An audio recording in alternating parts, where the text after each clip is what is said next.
If you want to know what a refugee is, what a refugee do, just ask a refugee. Because if you go to the internet and look for the word refugee, I think 90% of the information will be really, really bad information. My name is Edgar. I come from Venezuela. I'm a refugee here in Belgium. I've been here from 5 years now. It's been 2 years I work at IKEA. The life before all this situation and critical situation in my country, I had a regular life. I'm a former language teacher. I worked as an English but mainly French teacher in Venezuela. And my dream, I think, it was a regular dream, you know, to have a normal life, a calm life, and to be able to provide to my daughter a future. I have a daughter. She's 7 years old now. She's still in Venezuela with her mother. That was one of the most difficult parts of taking the decision to leave my country, because I knew that at the moment it wasn't possible to bring her with me. And so I had to choose.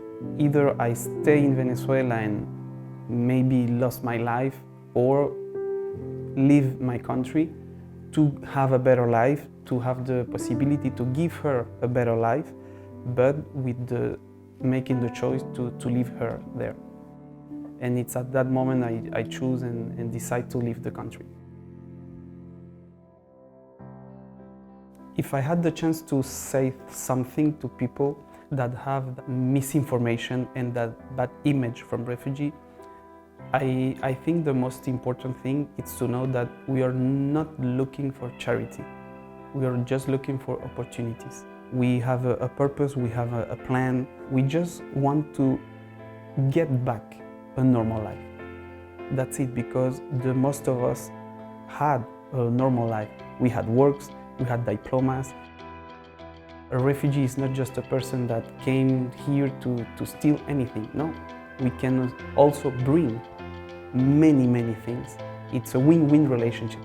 An advice I could give to the other refugees at IKEA is just to hang on. When you are in a place that looks at you for who you are, for the skills you have, for the potential you have, and I think that's the most important thing, and I'm a proof of that. We are proud of being a refugee, and I'm proud of being who I am. I think right now I just want to enjoy and to hang to this, and provide. And if I can give back a little bit from everything I got, I'll be happy.